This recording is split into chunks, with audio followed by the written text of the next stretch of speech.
হুয়াল্লাযী আরসালা রাসূলাহু বিল হুদা ওয়া দীনিল হক লিইয়ুযহিরাহু লিইয়ুগলিবাহু আলা সাইরিল আদিয়ান লিইয়ুযহিরাহু আলাদ দীনি কুল্লিহি ওয়ালাউ কারিহাল মুশরিকুন। অতীব মহান সেই সত্য আল্লাহ সুবহানাহু ওয়া তাআলা, তিনি তার রাসূলকে পাঠিয়েছেন। রাসূল নিজে নিজে আসেন নাই, আল্লাহ এনেছেন। কথা বলেন না? আল্লাহ যেই কাজ করে সেই কাজের ভিতরে প্রজ্ঞা হিকমত আছে না নাই? আল্লাহ যত বড়, আল্লাহর কাজের হিকমত তত। ফাইলুল হাকিম লা ইয়াখলু আনিল হিকমা, একটা প্রবাদ কথা প্রচলিত আছে, জ্ঞানী ব্যক্তির কাজ কোনোদিন জ্ঞান থেকে মুক্ত নয়। একটা বড় জ্ঞানী, তার কাজটাও ততটা প্রজ্ঞাপূর্ণ। কথা বলেন ঠিক কিনা? যে যত বুদ্ধিমান দেখবেন তার কাজের ভিতরে সেই বুদ্ধির একটা ছোঁয়া আছে না নেই? কথা বলে না। আর যে যত বোকা, তার কাজের ভিতরে সেই বোকামি প্রকাশ। এক লোক নদীতে নৌকা চালাচ্ছে, মাছ ধরতেছে। তো এক পর্যায়ে ছেলেরা বলতেছে যে আমরা তো নদীতে মাছ ধরতেছি, এই নদীর মাঝখানে নৌকার ভিতরে আমাদের চুলা আছে, এখানে আমরা একটু রান্না বান্না করে আজকে খাবো। তো ছেলেরা দিছে ইলিশ মাছ কাটার জন্য। ইলিশ মাছ কাটতে গিয়া এই যে ধাক্কা দিছে, দা গেছে গিয়া ভইরা নদীর মাঝখানে। বাবা বলতেছে কাজ কর, এত গভীর পানিতে দাও তালাশ করা যাবে না, নৌকার যে কোনা দিয়া পড়ছে এদিক দিয়ে একটা দাগ দিয়ে রাখা, আমরা কুলে গিয়া খুঁজবো। বুঝেন না কথা? এই বুদ্ধিমান লোকের কথা না বোকা মানুষের কথা? চাঁদপুরে একজন ডাক্তার ছিল, নূর এমপি, খুব নাম করে আগের ডাক্তার। ওনার কাছে সরের থেকে এক রুগী আসছে। তো উনি বলে কি সমস্যা? কইছে আমার আম যায়, পেটে সমস্যা। তো বলে আচ্ছা ঠিক আছে, আপনার পেশাব পায়খানা চেক করবো, আগামী সপ্তাহে এসে আপনার পেশাব টেস্ট করা হবে। উনি মনে করছে ডাক্তার আমার পেশাব পাবে কোথায়, 2 বালতি বইরা নিয়ে এসে ডাক্তারের চেম্বারের নিচে রাখছে। ডাক্তার যে বসছে বললো এই যে বেডি স্মেল আসতেছে কোথা থেকে, পেশাবের গন্ধ। কয় স্যার আমি সরের থেকে আপনার জন্য নিয়ে এসেছি, যদ্দূর লাগে নেন স্যার। নরিমবি রাগ করে বলে যে তোর মতো রুগী যেন কোনো ডাক্তারের নসিবে না উঠে। বোকা মানুষের কাজ দেখলেই বোঝা যায় এটা বোকা, আর বুদ্ধিমান মানুষের কাজ দেখলে বোঝা যায় লোকটা কি। আমি উরির চর থেকে একবার ওয়াজ করে আসতে, তো নোয়াখালী দেখে যখন আসতেছি, ওখানে দেখি রাস্তার পাশে লাল ফ্ল্যাগ, লাল পতাকা রাস্তার জায়গায় জায়গায় লাগানো আছে। আমি মনে করলাম কোনো কেউ মারা টারা গেছে মনে হয়, এই জন্য লাল ফ্ল্যাগ দিয়েছে। সামনে আসার পরে দেখে টাকা তোলে, দানকারী রফিতা মাতা সুখে রেখো কবরে, নূরের টুপি মাথায় দিয়া উঠাইও কাল হাসরে দিয়া জানবে দিয়া। বলে টাকা তুলতেছো, লাল ফ্ল্যাগ কেন? টাকা না দিলে বিপদ হইব, এই জন্য ফ্ল্যাগ ঝুলিয়ে দিছে। বুঝা গেল বাচ্চা মানুষ, মাথায় কি আছে? বুদ্ধি শুদ্ধি। আর মানুষ তো নোয়া খেললে। যাই হোক, মানুষের কাজ দেখলে বোঝা যায় ফাইলুল হাকিম লা ইয়াখলু আনিল হিকমা, যার কাজ যত বড় তার প্রজ্ঞা তত বেশি, যার কাজ যত সুন্দর তার প্রজ্ঞা তত। আল্লাহর চাইতে বড় জ্ঞানী আর কেউ আছে নাকি? সবচেয়ে বড় জ্ঞানী যিনি, তিনি কে? এমন কোনো কিছু নাই যেটা তিনি জানেন না। আওয়ালা ইয়ালামুনা আন্নাল্লাহা ইয়ালামু মা ইউসিররুনা ওয়া মা ইউলিনুন। আমাদের সামনেরটাও জানেন, পিছনেরটাও। ইয়ালামু ফিস সিররি ওয়াল আলানিয়া, প্রকাশ্যটাও জানেন, অপ্রকাশ্যটাও জানেন, দিনেরটাও জানেন, রাতেরটাও জানেন। আল্লাহর প্রজ্ঞার সামনে দুনিয়ার কোনো বেদা, কোনো বুদ্ধি, কোনো ষড়যন্ত্র টিকে না। কথা বলেন না? যে ফেরাউন মুসার আগমন ঠেকাবার জন্য হাজার হাজার বাচ্চা হত্যা করলো, সেই ফেরাউনের ঘরে আল্লাহ মুসারে বড় করলে। হিকমত কার? আল্লাহর হিকমতের সাথে কেউ পারে? সে আল্লাহ পাক সিদ্ধান্ত নিলেন, শুনো আমার রাসূল দুনিয়াতে নিজে নিজে যান নাই, রাসূলকে আমি আল্লাহ নিজে পাঠিয়েছি। হুয়াল্লাযী আরসালা রাসূলা, আমার হাবিব, আমার বন্ধু পৃথিবীতে নিজে নিজে যান নাই, আমি আল্লাহ নিজে আমার রাসূলকে পাঠিয়েছি। তবে আমার রাসূলকে না চাইলে আমি দিব না, কারণ যেই জিনিস দুনিয়াতে সহজে পাওয়া যায় সেই জিনিসের দাম থাকে না। বুঝেননি আপনারা কথা? যেই জিনিস সহজে পায় সেই জিনিসের দাম নাই, যেই জিনিস পাইতে পরিশ্রম করা লাগে, ত্যাগ করা লাগে, ঘাম ঝরে পেরেশান হতে হয়, সেই জিনিসের প্রতি মানুষের আলাদা একটা কদর আছে না নাই? আল্লাহ বললেন আমি আমার নবীকে দিব না, চাওয়া লাগবে। যে কোনো মানুষ চাইলে দিব না, বিশেষ মানুষ চাওয়া লাগবে। এই জন্য ইব্রাহিম আলাইহিস সালাম বলল, আল্লাহ আমি তোমার দোস্ত মুহাম্মদকে দুনিয়াতে চাই, তাও খালি হাতে চাই না। এই যে দেখো তোমার ঘর বাইতুল্লাহ কাবা আমি নির্মাণ করেছি, ওয়াইজ ইয়ারফাউ ইব্রাহিমুল কাওয়াইদা মিনাল বাইতি ওয়া ইসমাঈল, কাবা ঘর নির্মাণ করে ফেললাম, বাপ এবং ছেলে মিলে ঘর নির্মাণ হয়ে গেছে। এবার আমি তোমার কাছে দোয়া করতেছি, আল্লাহ আগে দোয়া করে ৮৬ বছর বয়সে আমি পেয়েছিলাম জমজমওয়ালা, এবার চাইতেছি তোমার কাছে কাউসারওয়ালা। ওয়াল্লাযী আরসালা রাসূলাহু বিল হুদা, ইব্রাহিম আলাইহিস সালাম দোয়া করলেন, রব্বানা ওয়াবআথ ফীহিম রাসূলাম মিনহুম। শোনো ও আল্লাহ, আমি তোমার কাছে দোয়া করে রাসূলকে তুমি জমিনে পাঠাও। আল্লাহ বললেন, শোনো আমার নবী কিন্তু সাধারণ কোনো নেয়ামত নয়, লাকাদ মান্নাল্লাহু আলাল মুমিনিনা ইয বাআসা ফীহিম রাসূলাম মিন আনফুসিহিম। আল্লাহু আকবার বলেন। এই পৃথিবীতে যত নেয়ামত আছে মুহাম্মদ হলো সেরা নেয়ামত, ঠিক কিনা বলেন? আল্লাহর সবচেয়ে বড় নেয়ামত আমাদের হতে দুটি, একটা হলো বিশ্ব নবীকে আল্লাহ আমাদের মাঝে পাঠিয়েছেন, আমাদেরকে তার উম্মত হিসেবে সিলেক্ট করেছেন। আরেকটা নিয়ামত হলো ইয়ামুন্নুনা আলাইকা আন আসলামু কুল লা তামুন্নু আলাইয়া ইসলামাকুম বালিল্লাহু ইয়ামুন্নু আলাইকুম আন হাদাকুম লিল ঈমান। আরেকটা নিয়ামত হলো ঈমানের দৌলত আল্লাহ আমাদেরকে দান করে দিয়েছেন। যার ঈমান নাই তার কোনো দাম নাই। ঈমানের মতো দৌলত আল্লাহ আমাদেরকে দিয়েছেন, আমরা বলতে পারি আমরা ঈমানদার মুমিন। কথা কোন না কা? কদ আফলাহাল মুমিনুন, কারণ ঈমানের ভিতরে সফলতা, আর কোথায় কোনো সফলতা নাই। এই পৃথিবীতে অনেক টাকাওয়ালা অনেক পয়সাওয়ালা আছে, ঈমান না থাকলে ওই টাকা পয়সার ওই ক্ষমতার 2 পয়সা। আমাদের প্রতিবেশী দেশ ভারত, এই ভারতের যিনি বিশাল বড় শিল্পপতি আম্বানি পরিবার, মুকেশ আম্বানি, মিতা আম্বানি, এই পরিবারটা ভারতের ধনাঢ্য পরিবার, রিলায়েন্স কোম্পানির মালিক। মিতা আম্বানি গত কয়েকদিন আগে গোল্ড ওয়াটার খেয়েছে, স্বর্ণ মিশ্রিত পানি, বুঝেন না কি মিশ্রিত, জার্মান থেকে বানিয়ে আনছে। এটা খেলে শরীরের বার্ধক্য রোধ করে। এটার দাম ছিল প্রায় ৬০,০০০ মার্কিন ডলার, বাংলাদেশি টাকায় কয়েকশো কোটি টাকা। কথা বুঝেন না? এটা উনি খাইছে। আবার শুনেছি উনি যে চা খায়, প্রতিদিন 1 কাপ চা খায় উনি, 1 কাপ চার দামে বাংলাদেশি টাকায় 3 লাখ টাকা। আপনারা যে চা খান 1 কাপের দাম কত? মাশাআল্লাহ, একটু বাড়ছে না? আর যদি হোটেল রেডিসনে গিয়ে খান হয়তো আর একটু বেশি নেবে, রূপসী বাংলায় গিয়ে খান আর একটু বেশি নেবে, সিলেটের মৌলভী বাজারের গ্র্যান্ড সুলতান হোটেলে গিয়ে খান আর একটু বেশি নেবে। তাই বলে 3 লাখ টাকা তো চার দাম হতে, কিন্তু এই মহিলা যে চা খায় 1 কাপ চার দাম 3 লাখ টাকা। এর মধ্যে যে কোন 6 মাইলের ভুসি মিশে আল্লাহ জানে ভালো। আচ্ছা, কোনার টাকা দিয়ে উনি খায়, তা আমার কি? প্রশ্ন হলো 3 লাখ টাকা দামের প্রতিদিনই চার ভিতরে চমক দেওয়ার পরেও ঈমান নিয়ে না মরতে পারলে কোনো লাভ নাই।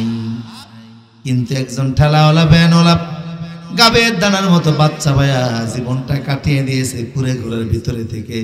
ঈমান নিয়ে যদি সে মারা যায় তার জীবনের দাম আছে না নাই?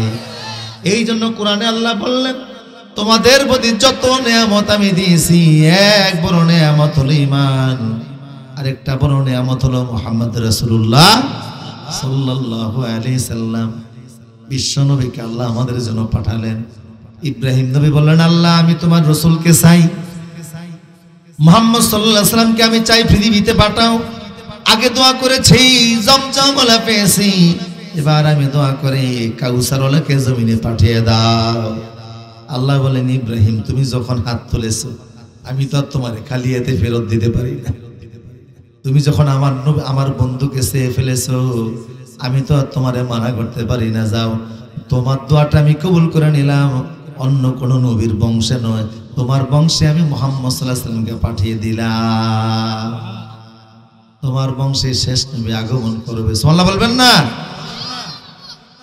ইব্রাহিম, তুমি যে এত দোয়া করেছো, তুমি আমার খলিল, তুমি আমার বন্ধু। ওয়াত্তাখাযাল্লাহু ইব্রাহিম খলিলা, তুমি আমার দোস্ত।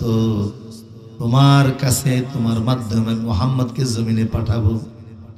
আসমানি ফেরেশতারা বলে, আল্লাহ, জমিনের একটা বুড়া মানুষের আপনি খলিল বানিয়েছেন, আমাদেরকে কি আপনার পছন্দ হয় না?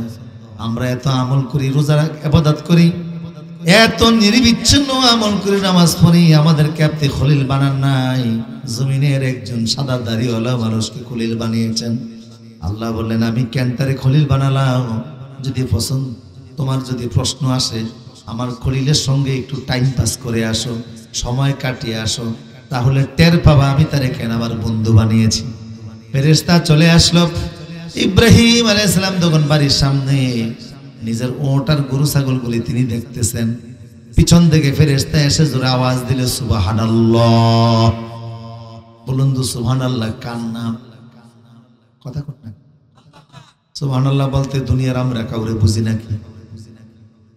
ওই রামগতিতে ওয়াজ করার সময় বলা হলো, ভাই আপনাদের রব কে? ভাই আসমা আব্দুর রব। বুঝার তো লাগবে, ওয়াজও তো বুঝার একটা কোয়ালিটি লাগবে। সুবহানাল্লাহ কার নাম? ইব্রাহিম আলাইহিস সালাম পিছনে তাকাইলেন, ইলতাফাতা ইলাই, কে রে? আমার বন্ধুর নাম নিয়েছো। এটা পৃথিবীর কোন মানুষের নাম নয়, সুবহানাল্লাহ হলো আমার আল্লাহ। কে আমার বন্ধুর নাম নিয়েছো? আসো এদিকে আসো, তোমারে আমি খালি হাতে ফেরত দিতে পারি না, আমার বন্ধুর নাম, আমার আল্লাহর নাম নিয়েছো, এই নাও আমি তোমার একটা উট হাদিয়া দিলাম। মুসাফির বেশি ফেরেশতা, মানুষের বেশে এসেছে, ফেরেশতা স্রোতে আসে নাই, মানুষের বেশে এসে ইব্রাহিম রে পরীক্ষা করতেছে। ইব্রাহিম তো আসলেই তো আল্লাহ প্রেমিক, আমি তার প্রভুর নাম, তার মালিকের নাম, তার দোস্তের নাম নেওয়ার সাথে সাথে আমারে উঠা দিয়া দেয়। ঠিক আছে, দেখি না কত দিতে পারে।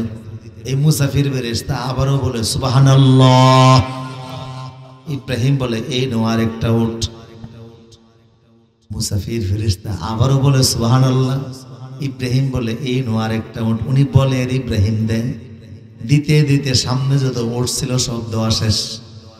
মুসাফির বেজে ফেরেশতা বলে, ইব্রাহিম রে, এতক্ষণ তোমার সামনে উট ছিল, আমার একটা একটা করে হাদিয়া দিয়েছ, এখন তো আর তোমার সামনে দেওয়ার মতো কিছুই নাই। এবার যদি তোমার বন্ধুর নাম আমি বলি, আমার এখন তুমি কি দিবা? ইব্রাহিম বলল, মুসাফির, এতক্ষণ আমার সামনে উঠছিল, তাই একটা একটা করে তোমারে দিয়েছে, এখন আর দেওয়ার মতো আমার কাছে কিছুই নাই। তারপরও যদি আমার বন্ধুর নাম তুমি মুখে নাও, আমি তোমারে খালিয়ে দিয়ে ফেরত দেব না। তোমার এতগুলি উটের মালিক এখন তুমি, দেখার জন্য তো এগুলিনের একজন রাখালের দরকার আছে। তুমি এবার যদি আমার আল্লাহর নাম নাও, আমি তোমার রাখালগিরি করতে রাজি আছি।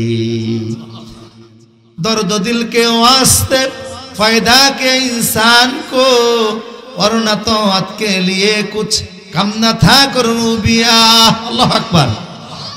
এই জন্যই তো তিনি ফেরেশতা বলে, ইব্রাহিম আমি মুসাফির না, ফেরেশতা। আল্লাহরে বলছিলাম, আল্লাহ কেন আপনারে খলিল বানাইছে, আমাদেরকে কি পছন্দ হয় না? আল্লাহ বলছিল, আপনার সাথে একটু সময় কাটাতে কাটাতে এসে দেখি খলিল শব্দটা আপনার জন্যই মানায়। ইব্রাহিম আলাইহিস সালাম যখন ছায়া বসলেন, আল্লাহ বললেন, ঠিক আছে, শেষ নবীকে আমি এখানেই পাঠিয়ে দেব, তোমার বংশে পাঠিয়ে দেব, কারণ তুমি কোনো কথা বললে তো আমি ফেরত দিতে। এখন রসুল দুনিয়াতে আসবে, আল্লাহ বললেন, ইব্রাহিম দোয়া করেছে আসবে, কিন্তু আমার নবী স্টেজে আসার আগে একটা ঘোষণা দেওয়া লাগবে। দুনিয়ার কোনো সাধারণ মানুষ ঘোষণা দিলে চলবে না, ঘোষণা দেওয়ার জন্য আল্লাহ ঈসা নবীকে নির্বাচন করলেন। সুবহানাল্লাহ বলেন। وَإِذْ قَالَ عِيسَى ابْنُ مَرْيَمَ يَا بَنِي إِسْرَائِيلَ إِنِّي رَسُولُ اللَّهِ إِلَيْكُمْ مُصَدِّقًا لِمَا بَيْنَ يَدَيَّ مِنَ التَّوْرَاةِ وَمُبَشِّرًا بِرَسُولٍ يَأْتِي مِن بَعْدِي اسْمُهُ أَحْمَدُ। সে কোন বন্ধু বলো, বেশি বিশ্বস্ত। কার কাছে সব কথা বলা যায়, কার কাছে মন খুলে দেয়া যায়, হওয়া যায় বেশি আশ্বস্ত। তার নাম আহমদ, বড় বিশ্বস্ত। আলহামদুলিল্লাহ। আমার পরে একজন রসুল আসতেছে, তার নাম হলো আহমদ। তিনি ঘোষণা দিয়ে দিলেন, এখন রসুল পৃথিবীতে আসবেন, কিন্তু কোন জায়গায় আসবেন? আল্লাহ চাইলে তো বাংলাদেশে আনাইতে পারতেন, ইউরোপে পারতেন, আমেরিকাতে পারতেন, কিন্তু পৃথিবীর অন্য কোনো জায়গা আল্লাহ নির্বাচন করলেন না। আল্লাহ বলেন, আমার বন্ধু মোহাম্মদকে আমি পাঠাবো মক্কা মুআজ্জামায়। মক্কায় কেন আল্লাহ পাঠালেন? কারণ মক্কা হলো পৃথিবীর হাট। আমাদের দেহের ভিতরে একটা হাট আছে না নাই? আসেনি আপনাদের? এক একটা মানুষের হাটের ওজন হলো মাত্র 300 গ্রাম, খুব বেশি না, 300 থেকে 350 গ্রাম হলো এক একটা মানুষের হাট। প্রতি 8 সেকেন্ডে হাড়ের ভিতরে একবার মাংসিং হয়, সম্প্রসারিত হয়, সংকুচিত হয়। সিস্টোলিক এবং ডায়াস্টোলিক সিস্টেমে হার্ট মানুষের শরীরের ভিতরে রক্তকে সারা শরীরে সম্প্রসারিত করে, দূষিত রক্তগুলিকে টেনে নেয়, বিশুদ্ধ করে এটাকে আবার শরীরে ছড়িয়ে দেয়। সুবহানাল্লাহ। হার্ট ছাড়া মানুষ অসল, কথা বলেন না? হার্ট যদি অ্যাটাক হয় আর যদি এটা না সারে, মানুষ দেখায়। প্রতি 1 মিনিটে 72 বার এই হার্টটা, একটা সুস্থ মানুষের, প্রাপ্তবয়স্ক মানুষের 1 মিনিটে 72 বার হার্টটা এমন এমন। এটা কেন করে বিজ্ঞানীরা এটার কোনো খুঁজে পায় না। কার হুকুমে করে? পৃথিবীর দেহের ভিতরে হার্ট যেমন, হার্টের অবস্থান যেমন, সারা পৃথিবীর মধ্যে মক্কার অবস্থাটা তেমন। আর একটু জোরে বলুন। আবার হার্ট সুস্থ তার শরীর সুস্থ, হার্ট খারাপ তো শরীর খারাপ, কথা বলেন না? আল্লাহ রসুল বলেছে, আলা ইন্না ফিল জাসাদি লামুদগাহ ইযা সুলুহা সুলুহাল জাসাদু কুল্লু ওয়া ইযা ফাসাদাত ফাসাদাল জাসাদু কুল্লু আলা ওয়া হিয়াল কালব। শোনো, তোমাদের প্রত্যেকের দেহের ভিতরে একটা মাংসের টুকরা আছে, মাত্র 300 গ্রাম ওজন। এই হার্ট যার ভালো, লোকটা ভালো, আচরণ ভালো, ব্যবসা ভালো, কথা ভালো, লেনদেন ভালো। যার মন খারাপ, যার আত্মা খারাপ, তার হৃৎপিণ্ড খারাপ, যার হার্ট খারাপ, তার আচরণ খারাপ, ব্যবহার খারাপ, লেনদেন খারাপ, কথা বলেন না? শরীরের ভিতরে হার্টের অবস্থান যেমন, সারা দুনিয়ার ভিতরে মক্কার অবস্থা তেমন। আল্লাহ বললেন, নবী হে, আপনি মক্কাটা ঠিক করে দেন, সারা দুনিয়ায় আমি আল্লাহ ঠিক করে দিব। আপনারা মক্কায় পাঠাইলেন, মক্কান ইসলামের দাওয়াত দেন, সারা দুনিয়া আমি আল্লাহ ইসলাম পৌঁছে দিব। ওমা কুন্না মুআজ্জিবিনা হাত্তা নাবআসা রাসূলা। আপনার পরে সারা দুনিয়াতে আমি আল্লাহ ইসলামের দাওয়াতটা পৌঁছে দেব। সুবহানাল্লাহ পড়েন।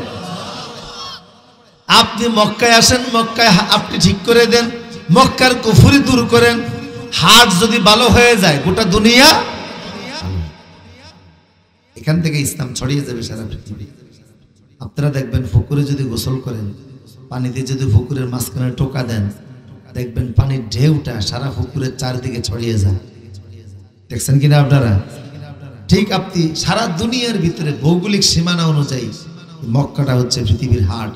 এটার ভিতরে আপনি দ্বীনের প্রচার করেন, দেখবেন সারা দুনিয়ায় ইসলাম পৌঁছে গেছে। প্রাসঙ্গিক ক্রমে বলছি, বাংলাদেশের এক সময়ের একজন আলোচিত বক্তা ছিলেন মাওলানা আব্দুল গাফফার সাহেব। তবে তিনি সুর দিয়ে ওয়াজ করতেন না, স্বাভাবিক কণ্ঠে তিনি কথা বলতেন, আর মানুষগুলি মুগ্ধ মনের মতো, একেবারে কাক পাখির মতো নীরব হয়ে ওনার কথাগুলি শুনত। এই দেশে সুরের মাধ্যমে কোরআনের শৈল্পিক রূপদান করেছিলেন শহীদ আল্লামা দেলোয়ার হোসেন সাঈদী। কোরআনে কারীমের আয়াতগুলিকে তিনি তেলাওয়াতের মাধ্যমে যেভাবে উপস্থাপন করতেন, ওনার দেখা দেখি অনেক বক্তা হয়েছে ওনার কণ্ঠের সাথে কণ্ঠ মিলিয়ে কথা বলে, কিন্তু ওনার তেলাওয়াতের ভিতরে, আলোচনার ভিতরে যে রূপ ছিল, শান ছিল, এটা অন্য কারোর মধ্যে পাওয়া যায় না। ঠিক কিনা বলেন? যার হাতে শত শত মুসলিম কালেমা পড়ে মুসলমান হয়েছে। তিনি একজন মাজলুম আলেমে দ্বীন ছিলেন, বিনা বিচারে, কোনো অপরাধ ছিল না তার, কোরআনের দাওয়াত দেওয়াটাই ছিল তার অপরাধ। তিনি বলেছিলেন যে আমার কোনো অপরাধ নাই, আমি কোনো অপরাধ করি নাই। এরপরেও জেলে রাখা হলো, এখানেই তিনি ইন্তেকাল করলেন। আল্লাহ ওনাকে শাহাদাতের উচ্চ মাকাম দান করে। সুর ছাড়া ওয়াজ করতেন আব্দুল গাফফার সাহেব। তিনি বলেন যে আমি একবার মাহফিল উপলক্ষে ইন্ডিয়াতে গেলাম, তো পশ্চিম বাংলায় বিভিন্ন জায়গায় মাহফিল করতেছি। একদিন সকালবেলা মাহফিলের সফরে এক বাড়িতে ছিলাম, সকালে আমাদেরকে নাস্তা দিল। আমার সাথে আরো কয়েকজন আলেম আছে, লোক যেহেতু বেশি, তাবলিগের বড় বল দিছে, সবাই একসাথে আমরা যৌথভাবে নাস্তা খেল, জয়েন্ট ভেঞ্চারে। সেখানে ওই যে বলটা দিয়েছে, বলের মাঝখানে দিছে খিচুড়ি, বুঝেননি আপনারা কথা, আর খিচুড়ির মাঝখানে দিছে ঘি। তো ঘি দিয়া গরম গরম খিচুড়ি খাইতে একটা মজা আছে না, এটা দেওয়া হলো যেন সবাই টেনে টেনে। পশ্চিম দিকে যে মাওলানা বসা ছিল ফ্ল্যাটের পশ্চিম পাশে, উনি করছে কি, ঘি যেন একটু বেশি খাইতে পারে, উনি ঘির মাঝখানে হাত ঢুকাইয়া ঘিটারে নিজের দিকে খিচুড়ি সহ টানতেছে আর বলতেছে, ভাই ইসলাম প্রথম আসছে মক্কায়, রাসূল প্রথম আসছেন মক্কায়, সেখান থেকে ইসলাম প্রথম গেছে ইথিওপিয়ায়, বাচ্চা নাজ্জাশীর দেশে, আবিসিনিয়ায়। এইভাবে নিজের দিকে খিচুড়ি আর ঘি টান দিছে। আমি যেভাবে ঘিটা নিতেছি, ইসলামের ঘির মতো প্রথম মক্কা থেকে ইথিওপিয়ার দিকে গেছে। আব্দুল গাফফার সাহেব দেখলো সর্বনাশ, এত বুদ্ধিমান মানুষ, যেভাবে করে খিচুড়ি আর ঘি নিজের দিকে টান দিছে, আমরা তো বঞ্চিত হব। পশ্চিম পাশে যে মাওলানা বসা ছিল, উনি করছে কি, উনিও ঘির ভিতরে হাত ঢুকাইছে, ঢুকাইয়া ঘি আর খিচুড়ি নিজের দিকে টানতেছে আর বলতেছে, ভাই এরপরে ইসলাম মক্কা থেকে পূর্ব দিকে মদিনায় গেছে, আমিও তো পূর্ব দিকে বসে, এই বলে খিচুড়ি আর ঘি নিজের দিকে টানতেছে। ঘি স্রোত এখন ওনার দিকে যাওয়া শুরু হয়েছে। আব্দুল গাফফার সাহেব দেখলেন সর্বনাশ, ঘিটারে ওনারা ইসলাম বানায়, একজন টানতেছে পূর্ব দিকে আর একজন পশ্চিম দিকে, একজন ইথিওপিয়ায় আর একজন মদিনায়, আমরা তো বঞ্চিত না। উনি করলেন কি, যত ঘি ছিল পুরাটা সমস্ত খিচুড়ির মধ্যে মাইকা বলতেছে, ভাই এরপরে কিন্তু ইসলাম সারা দুনিয়ায় ছড়িয়ে গেছে। আলহামদুলিল্লাহ বলবেন না? আল্লাহ বললেন, নবী হে, ওয়াল্লাযী আরসালা রাসূলাহু বিল হুদা, এই মক্কায় আপনারা পাঠালেন, আপনি মক্কাটা ঠিক করে দেন, সারা বিশ্বের হৃৎপিণ্ড, সারা দুনিয়ার হাড় আপনি ঠিক করে দেন, এরপরে সারা পৃথিবীতে আমি আল্লাহ ইসলামের দাওয়াতটা পৌঁছে দেব। বিশ্বনবী মক্কায় দাওয়াত দিচ্ছেন, মনোযোগ আছে না আপনাদের? মক্কার জমিনে আল্লাহ রসুলকে পাঠালেন। এখন কার ঘরে পাঠাবেন, কার বংশে পাঠাবেন? সবচেয়ে সেরা বংশ আল্লাহ কুরাইশ বংশটাই বেছে নিলেন। আপনি আপনার মেয়ে বিয়ে দিবেন, ছেলে বিয়ে করাবেন, আগের থেকে ফ্যামিলি দেখেন, ফ্যামিলি স্ট্যাটাস দেখেন, কোন ফ্যামিলিতে কোন গ্রামে বিয়ে শাদী দিবেন এটা দেখেন। আল্লাহ রসুল পাঠাইছে, আল্লাহ না দেখে পাঠায় নাই। আল্লাহ আরবের সবচেয়ে সেরা বংশ কুরাইশ বংশ বাছাই করলেন। কুরাইশ বংশের আবার যে কোনো নেতাকে নিলেন না, সবচেয়ে বড় নেতা আব্দুল মুত্তালিবকে আল্লাহ বাছাই করে নিলেন। এখন আব্দুল মুত্তালিবের তো আবার 12 ছেলে। কত ছেলে? ঘুম আসতেছে মনে আপনাদের? ঠিক আছে তো ইনশাল্লাহ? 12 ছেলের কার করে দিবেন? এক ছেলের নাম আব্দুল হারিস, আরেক ছেলের নাম আব্দুল উজ্জা, আরেক ছেলের নাম আব্দে শামস। এই জাতীয় ছেলেদের নামের সাথে শিরিক আছে। এই সন্তানদের ঘরে যদি রসুলকে আল্লাহ পাঠাতেন, তাহলে মক্কার লোকেরা বলতো, আরবের লোকেরা বলতো যে মোহাম্মদের বাবার নামে শুধু শিরক আছে, উনি আবার কিসের তাওহীদের প্রতিষ্ঠা করবেন? ওনার বাবার নামই তো শিরক যুক্ত।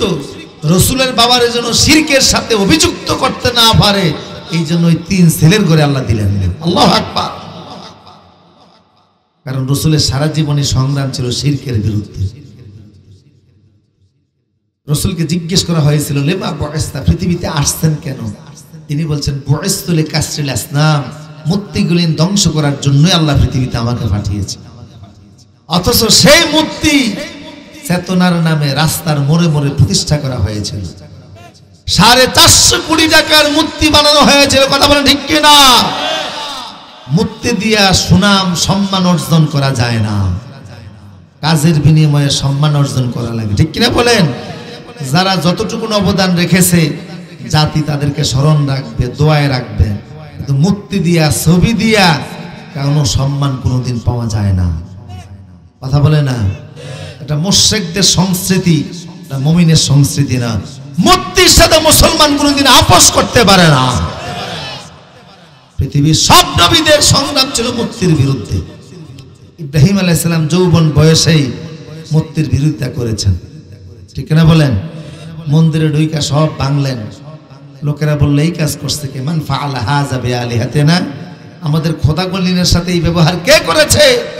তারা বলল সামি'না ফাতান ইউকালু লাহু ইব্রাহিম, আমরা দেখলাম ইব্রাহিমের দেখছি এগুলিনের বিরোধিতা করতে, সমালোচনা করতে, এই কাজগুলো সেই করতে পারে। পরিণতি কি হবে, সরকার কি মনে করবে, এটা তিনি দেখেন নাই।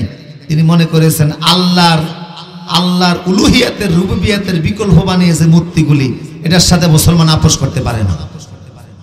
কথা বলেন ঠিক কি না? আমার প্রিয় সুধী, 3 জনের নামের সাথে শিরক আছে, এদের ঘরে দেওয়া যাবে না। যদি হামজার ঘরে দিতেন, লোকেরা বলতো হামজা মানে হলো লম্বা জমিন। লোকেরা বলতো বাবার নাম লম্বা জমিন, ছেলে আবার কি করে ঠিক হবে। যদি আব্বাসের ঘরে দিতেন, লোকেরা বলতো আব্বাস মানে হলো পাথুরি জমিন। মানুষ বলতো পাথুরি জমিন তো শক্ত, ওখানে তো ফসল হয় না। মুহাম্মদের বাবার নাম হলো শক্ত জমিন, সুতরাং ওই বাবার ঘরে সন্তান আবার নরম হবে কিভাবে? এই জন্য আল্লাহ ওই জাতীয় ছেলে বাবাদেরকে বাছাই করলেন না, এমন একজন বাবা বাছাই করলেন, নাম হলো আব্দুল্লাহ। নামের ভিতরে তাওহীদ আছে না নাই? তাওহীদের মুর্শিদ আমার মুহাম্মদের নাম, মুর্শিদ মুহাম্মদের নাম। ওই নাম জপলেই বুঝতে পারে আল্লাহর কালাম, মুর্শিদ মুহাম্মদের নাম।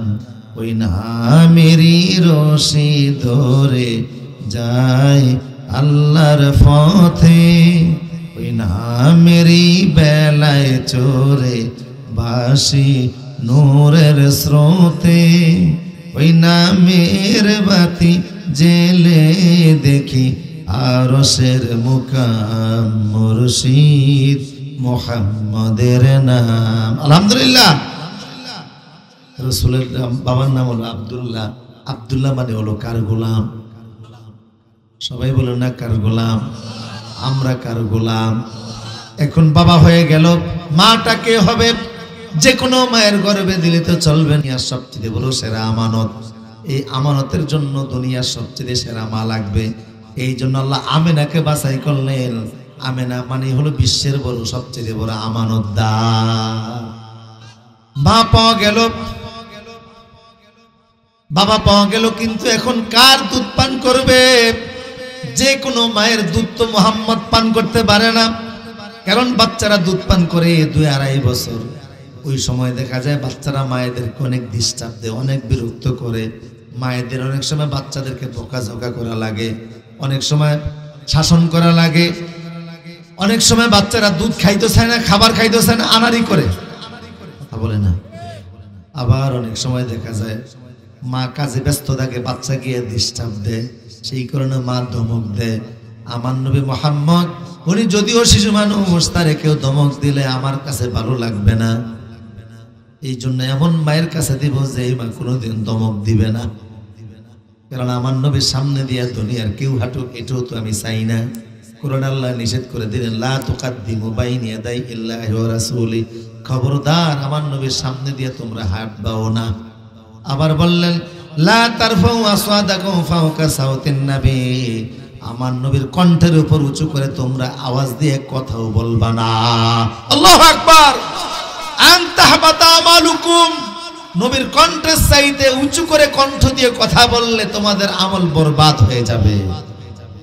যেই নবীর কণ্ঠের উপর উঁচু করে কথা বলা যায় না, সেই নবীর চরিত্র নিয়ে কেউ কথা বলবে, 20 কোটি মুসলমান এটা বরদাস্ত করবে না। জাতীয় সংসদে আইন হতে হবে, মুহাম্মদ সাল্লাল্লাহু আলাইহি ওয়াসাল্লাম এবং ইসলাম নিয়ে যারা কটূক্তি করবে সর্বোচ্চ শাস্তি মৃত্যুদণ্ড তাদেরকে দিতে হবে। এমন আইন হোক, আমরা চাই কি না? প্রিয় সুধী, রাসূলের সামনে দিয়ে হাঁটাও যাবে না। নাম ধরে ডাকছিল বনি তামিম গোত্রের কিছু লোকের, আল্লাহ বলছেন এগুলি মূর্খ, ইন্নাল্লাযিনা ইউনাদুনাকা মিন ওয়ারাইল হুজুরাত আকসারুহুম লা ইয়াকিলুন। আপনার ঘরের বাহিরে দাঁড়িয়ে আর আপনার নাম ধরে ডাকে, এগুলি মূর্খ ছাড়া আর কিছু নয়। কেন আপনার নাম ধরে ডাকতে গেল? আমি আল্লাহই তো ডাকি না। বলবেন না আমি একবারও বলি না ইয়া মুহাম্মদ, বলছেন কোথায়ও? মুসা নবীকে বলছেন ওমা তিলকা বিয়ামিনিকা ইয়া মুসা, মুসা তোমার ডান হাতে ওটা কি? ওয়ানাদাইনা ইয়া ইব্রাহিম, ইব্রাহিমকে নাম ধরে ডাকছেন। ইয়া ইয়াহইয়া খুযুল কিতাবে বিকুওয়া, ইয়াহইয়াকে নাম ধরে ডেকেছেন। একবারও বলেন না ইয়া মুহাম্মদ। আল্লাহ আদব শিখাচ্ছেন, আমার রাসূলের সাথে আদব করা লাগবে। সুবহানাল্লাহ পড়েন। আমার প্রিয় সুদী, এখন রাসূলের মাটা পাওয়া গেল, দুধ পান করাবে যে হালিমাতুস সাদিয়া। হালিমা মানে ধৈর্যশীলা, সাদিয়া মানে সৌভাগ্যবতী। মানে এর চাইতে এমন ধৈর্যশীলা নারী পৃথিবীতে আর নাই। আর হালিমাও বলে আমি মুহাম্মদকে কোনো ধমক দেওয়া আমার লাগে নাই। সে অত্যন্ত রুচি সম্পূর্ণ ছিল, খিদা লাগলে খাইতো, খিদা না লাগলে খাইতো না। যতটুকুন প্রয়োজন ততটুকুন খাইতো, বেশি খাইতো না। এক স্তন থেকে দুধ পান করতো, দুইটা তিনি খাইতেন না, কারণ আরেকটা দুধ পাই ছিল, সেটার জন্য তিনি রিজার্ভ রাখতেন। আল্লাহু আকবার, কি ইনসাফের নবী। এখন বিশ্ব নবী কোন জায়গায় দুধ পান করবে, কোন শহরে করবে? মক্কায় করা যাবে না, কারণ দুধ পানকালীন সময় হলো বাচ্চাদের জীবনের গুরুত্বপূর্ণ সময়। ওই সময় বাচ্চারা কথা বলা শিখে। কথা কোন না কা 2-2.5 বছর 3 বছরই তো বাচ্চারা কথা বলে। আমার নবী যদি মক্কায় থাকে, মক্কা হলো আরবের রাজধানী, রাজধানী মক্কার ভাষা ভালো না, এরা আঞ্চলিক শব্দ ব্যবহার করে বেশি। আমার নবী যদি আঞ্চলিক শব্দ ব্যবহার করে, এটা তো হবে না, কারণ তিনি তো বিশ্ব নবী। তার ভাষা হতে হবে সবচেয়ে বড় সুন্দর। সুবহানাল্লাহ। অধিকাংশ দেশের রাজধানীর ভাষা ভালো না, আমাদের রাজধানীর ভাষা কেমন বুঝেন না? কথা আবে হালে আছে না নাই? পুরান ঢাকায় হাজারীবাগে ওয়াজ করার পরে বক্তা নাম একটা আরেকটা জিজ্ঞেস করে, কি বক্তা হালে কি ওয়াজ করছে? আজকে হালা জব্বর ওয়াজ করছে, হালা ছাগলের মতো লাদাইছে। আরেকটা জিজ্ঞেস করলে যে ছাগলের মতো লাদাইছে, মানে ওই ছাগল যখন লাদে কোনো থামাথামি নেই, নন স্টপ থামে, নন স্টপ পড়তে দেখে। আপনিও যে কথা বলছেন কোনো থামাথামি নেই, এই নন স্টপ পড়তেছে। এই হলো প্রশংসার অবস্থা। রাজধানীর ভাষা কিন্তু ভালো না। আমার নবী যদি মক্কায় থাকে, রাজধানীর ভাষা শিখবে, সেই ভাষা তো সুন্দর না। লাগাতুল মুহাল্লি, আঞ্চলিক শব্দ আসবে। উনি তো বিশ্ব নয়, আফসাহুল আরব, পৃথিবীর সবচেয়ে সুন্দর ভাষা তিনি বলবেন। এই জন্য তৎকালীন সময়ে তায়েফের মানুষের বাচ্চা ছিল সবচেয়ে বড় সুন্দর, বিশুদ্ধ ভাষা বলতো। তাই রাসূলকে আল্লাহ তায়েফের জমিনে পাঠিয়ে দিলেন, ভাষা জ্ঞান শিক্ষাও করবেন। সুবহানাল্লাহ। আপনারা বলতে পারেন আল্লাহ রাসূলকে আরবি ভাষায় কেন পাঠালেন? অথচ আরবি কিন্তু ইন্টারন্যাশনাল ভাষা না, ইংরেজি হলো ইন্টারন্যাশনাল ভাষা। ইংরেজি এখন ইন্টারন্যাশনাল ভাষা, সামনে আবার বেল থাকবো না। আগে ছিল মেসোপটেমিয়া সভ্যতা, তখন ইংরেজির বেল ছিল না। গ্রিক সভ্যতা, ওই সময় ছিল গ্রিকদের ভাষা পৃথিবীর সেরা। সামনে আবার চায়নাদের রাজত্ব আসতেছে, তখন চায়না ভাষা হবে বিশ্বের সেরা ভাষা, ইংরেজি বেল থাকবে না। চায়নাদের পরে আবার সারা বিশ্বের নেতৃত্বে আসবে মুসলমানেরা, তখন আরবি হবে সারা বিশ্বের ইন্টারন্যাশনাল ভাষা। অবশ্য আরবি সবসময়ের জন্য ইন্টারন্যাশনাল ভাষা, কারণ আরবি এমন এক ভাষা যেটা মাটির উপরে দিয়েও চলে, মাটির নিচেও চলে। ইংরেজি এমন ভাষা যেটা শুধু জমিনের উপরে চলে, নিচে চলে না। তা বলেন ঠিক কিনা? আরবি উপরেও চলে, মাটির নিচেও। খবরে যদি আপনি যান, প্রশ্ন করবে কোন ভাষায়, মার রব্বুকা আমা দীনুকা মান নাবিয়ুকা। বিশ্বনবীকে আল্লাহ আরবি ভাষায় পাঠালেন, মক্কায় পাঠালেন, আব্দুল্লাহ আমিনার ঘর থেকে পাঠালেন, হালিমা সাদিয়ার মাধ্যমে দুধ পান করে বড় করলেন। রাসূল এখন বড় হচ্ছে, কিন্তু যেই সমাজ আল্লাহ রাসূলকে পাঠালেন, সেই সমাজ তো ভালো সমাজ ছিল না। সেই সমাজকে বলা হয় আইয়ামে জাহেলিয়াতের সমাজ। এই সমাজের এত দুর্নীতি ছিল, এত অন্যায় অবিচার ছিল, মানুষকে খুন করা তারা কিছুই মনে করত না। বাচ্চাদেরকে, কন্যা শিশু বাচ্চাদেরকে তারা ধরে ধরে হত্যা করে ফেলতো। কুরআন বললেন বেআইয়ি যামবিন কুতিলাত, কোন অপরাধে মেয়েদেরকে হত্যা করা হতো? কোনো অপরাধ ছিল না, অপরাধ একটাই, কন্যা হিসেবে তারা জন্মগ্রহণ করেছে। কথা বলেন ঠিক কিনা? কোনো দোষ নাই, মেয়েদেরকে মেরে ফেলত। ওদের ভিতরে যারা সারা বছর চুরি ডাকাতি করত, বছরের শেষে তারা মেলার ভিতরে তারা পুরস্কার দিত যে এই বছর তুমি চুরিতে ফার্স্ট। বুঝেন না কথা? আমাদের সমাজও দেখবেন, এই যে দেশ, কয়েকদিন পর পর থেকে পত্রিকায় আসে ডক্টর ইউনূসের সরকার বলে যে আমাদের দেশ থেকে যেই পরিমাণ টাকা চুরি হয়েছে এই টাকাগুলি ফেরত আনলে বাংলাদেশের মানুষ আর ভিক্ষা করে খাওয়া লাগবে না। এত টাকা চুরি হয়েছে। একজনই চুরি করছে ফিওন 450 কোটি টাকা। কথা বলে না, আছে না নাই? এক মন্ত্রী দেখলাম তার লন্ডনে বাড়ি 350। কত বাড়ি লাগে? আল্লাহকুমুত তাকাতুর হাত্তা যুরতুমুল। সে এতগুলিন বাড়ির নামও জানে না। এত বাড়ি কত টাকা লাগে মানুষ। সিঙ্গাপুরে ইসলামিক ব্যাংক থেকে এক লোক দেখলাম 90,000 কোটি টাকা নিয়ে সিঙ্গাপুর পালিয়েছে। এখন সে দাবি করে আমি সিঙ্গাপুরের নাগরিক, বাংলা সরকার আমার কিছু করতে পারবে না। তুমি টাকার মালিক হইছো কিন্তু তুমি চোর। চোরের কোনোদিন সম্মান থাকতে পারে না। চোর ইতিহাসে ধিক্কৃত অবস্থায় থাকবে।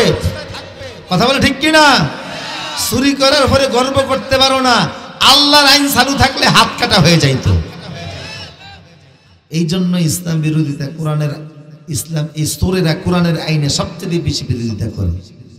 তারা জানে কোরআনের আইন চালু হলে আমাদের চুরি শুধু বন্ধ হবে না, হাতও থাকবে না। কথা বলেন ঠিক কিনা? কত টাকা চুরি করে। তবে গৃহস্থরা এখন একটু সজাগ হওয়া লাগবে। আপনাদের কিচ্ছু করা লাগবে না, যদি একটু ঝাঁকুনি দেন চোরের দল দেখবেন ফালিয়াও দিশ পাবে না। এক বাড়িতে এক চোর ঢুকছে, মনোযোগ আছে না আপনাদের? যে বাড়িতে প্রবেশ করছে ওই মালিক আবার রিক্সা চালায়, খুব গরিব মানুষ। যেই ঘরে চোর ঢুকছে উনি ঘুমিয়ে গেছে, সারাদিন রিক্সা চালিয়েছে, ক্লান্ত শ্রান্ত শরীর। স্ত্রী টের পাইছে, আওয়াজ ক্লিয়ার। স্ত্রী স্বামীকে বলতেছে এই উঠেন না, ঘরে চোর প্রবেশ করছে, চাউলগুলি সব নিয়ে যায়, হাড়ি পাতিল আছে নিয়ে যায়। কয় আরে চোর আসছে, অসুবিধা। ও যেহেতু কষ্ট করে আসছে, আসুক না, আমার শরীর ভালো না, সারাদিন রিক্সা চালাইছি, আমি এখন ছোট্ট ধরতে পারবো না। স্ত্রী বলে আপনার তো ধরা লাগবে না, আপনি একটা কাশি দিলেই তো দৌড় দিবে। কারণ চোরের মনে একটা পুলিশ ভাব আছে না নাই? তোর যত বড় শক্তিশালী হোক, গৃহস্থ যদি ঠিক মতো একটা আওয়াজ দেয় ও এমনিতেই তার হাড়ের ভিতরে কম্পন শুরু হয়ে যায়। বলে যে না আমি পারবো না, আমার শরীরটা ভালো না, সারাদিন কাজ কাম করছে, ক্লান্ত শরীর, পারবো যেহেতু কষ্ট করে আসছে, গরিবের ঘরে আর কি আছে, একটু চাউল ডাউল যদি কিছু নিতেই পারে নেই, অসুবিধা। বেচারা যখন কষ্ট করে আসছেই, আমার ঘরে আর কি আছে, ভাঙ্গা বাসন হাড়ি পাতিল, টুকটাক একটু কিছু নিয়ে যায়। গরিব মানুষের আছে কি? টাকা পয়সা তো নাই, স্বর্ণ অলংকার নাই, কিছু নেই। স্ত্রী কপালে হাত দিয়ে বসে রয়েছে, আহারে কাজ সংসার করি। এমন একটা চোর হাতের কাছে আসলো, সুযোগ পেয়ে তিনি ধরলেন না। আচ্ছা যাই হোক, আমি তোর মহিলা মানুষ ধরতে পারবো না। এক পর্যায়ে চোর যখন ঘরের থেকে নাইমা মাত্র 4-5 হাত সামনে গেছে, উনি লাফ দিয়া নামছে। নামে বলতেছে গ্রামবাসী কে কোথায় আছেন শোনেন, আমার ঘরে চোর প্রবেশ করছে। এই চলে যাইতেছে নগদ 5 লাখ আর 50 ভরি স্বর্ণ। বউ বলতেছে আপনি বলেন 50 ভরি স্বর্ণ মানে 1 ভরি রূপা তো জীবনে দিতে পারেন নাই। 500 টাকার নোটও তো দেখিনি আজকে কয়েক মাস হয়ে গেছে, আপনার 5 লাখ টাকা 5 লাখ একটা পেস লাগিয়ে দিলেন।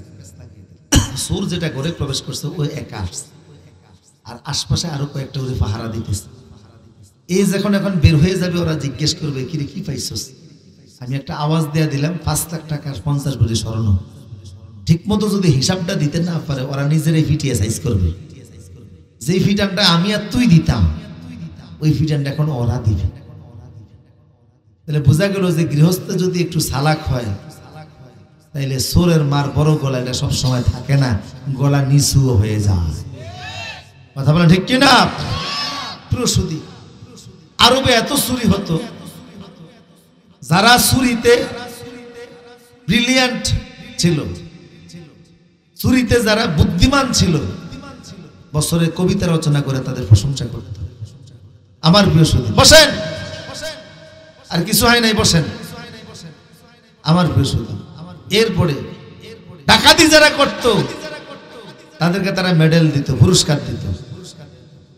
এইভাবে করে চুরি ডাকাতি তাদের নিত্যদিন লেগেই ছিল।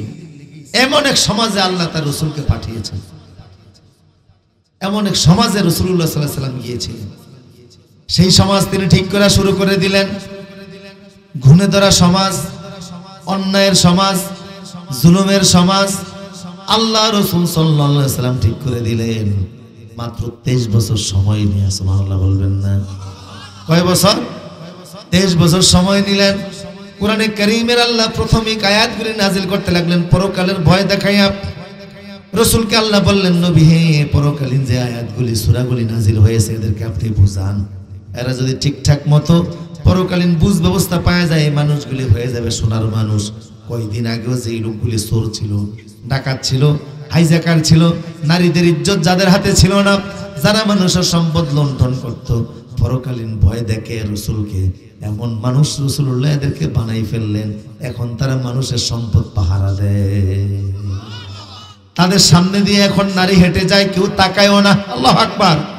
রাসূল বলেন, কেউ তো তাকাবে না, বরং রাত্রি বেলা কোনো নারী যদি এখান থেকে হাজরামাউত পর্যন্ত, ইয়েমেন পর্যন্ত রাত্রি বেলা মক্কা থেকে কোনো নারী যদি হেঁটে হেঁটে যায়, কোন যুবক তার চেহারার দিকে একটা নজরও দিবে না। যুব সমাজকে রাসূল ঠিক করে ফেললেন। আল্লাহু আকবার বলেন। এখন যুবকগুলি রাস্তার মহিলাদেরকে মা বলে ডাক দেয়। আমার দেশের যুব সমাজের চারিত্রিক বৈশিষ্ট্য ঠিক করার জন্য কোনো আয়োজন নাই। যত আয়োজন এদের চরিত্র কিভাবে নষ্ট করা যায়। এই দেশের যুব সমাজকে সবচেয়ে বেশি নষ্ট করে নোংরা ছাত্র রাজনীতি।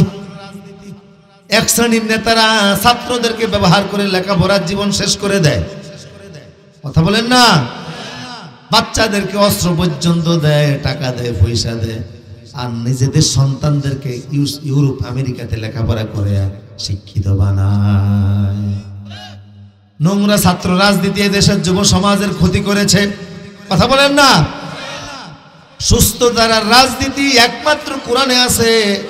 হে যুবক, কার পিছনে তুমি ঘুরো, কার পিছনে তুমি দৌড়াও, তোমার এই নেতা তোমার এই জাহান্নাম থেকে বাঁচাতে পারবে না। নেতার কি অবস্থা হয় নেতা নিজেই তো জানে না। যেই নেতার নামাজ নাই, যেই নেতার জীবনে রোজার কর্মসূচি নাই, আল্লাহর আইন বাস্তবায়নের কর্মসূচি নাই, ইবাদত নাই, আল্লাহর দ্বীন কায়েমের কর্মসূচি নাই, এমন নেতার পিছনে ঘোরাও জায়েজ। আমার প্রিয় সুধী, এই দেশের যুব সমাজকে ধ্বংস করার জন্য আরেকটা বড় হাতিয়ার হলো পর্নোগ্রাফি। কথা বলে না? পর্নোগ্রাফি যুবকের চরিত্র শেষ করে দিচ্ছে। যুব সমাজকে ক্ষতি করার জন্য আরেকটা বড় মানের প্রবলেম হলো মাদকাসক্ত হওয়া। মাদক এখন আছে না নাই? কোথায়? এই দেশ এমন এক দেশে পরিণত হয়েছে, এখন হাত দিলে এখন মাদক হোম ডেলিভারি দেয়। আপনি যে বাসায় আছেন, বাসায় সেটা পৌঁছাই দিয়ে যায়। টাকা তো সব কারেন্সি, মোবাইলের মাধ্যমে, আপনি বিকাশের মাধ্যমে, নগদের মাধ্যমে টাকা পাঠিয়ে দেওয়া হবে, চলে আসে মাদক। ডাইলের মধ্যে করে মাদক সাপ্লাই দেয়, আলুর ভিতরে করে মাদক সাপ্লাই দেয়, পেঁয়াজ কাইটা পেঁয়াজের ভিতরে মাদক সাপ্লাই দেয়। নাউজুবিল্লাহ বলবেন না? কোথায় চলে গেছে? আমার প্রিয় সুধী, বিশ্ব নবী সমাজটাকে ধরলেন, ঠিক করার জন্য ব্যবস্থা নিলেন। 23 বছর দাওয়াত দিলেন। হয়ে গেল আবু বকর, হয়ে গেল ওমর, হয়ে গেল ওসমান, হয়ে গেল আলী। এখন তাদের প্রশংসা করে কোরআনের আয়াত নাজিল হয়ে যায়। আল্লাহ বলে, রাদিয়াল্লাহু আনহুম ওয়া রাদু আন, আমি আল্লাহ এদের প্রতি সন্তুষ্ট, এরও আমি আল্লাহর প্রতি সন্তুষ্ট। এমন মুসলমান রাসূল তৈরি করেছেন আল্লাহর কোরআন দিয়া। কথা বলেন ঠিক কি না? সেই কোরআন এখনো আছে না নাই?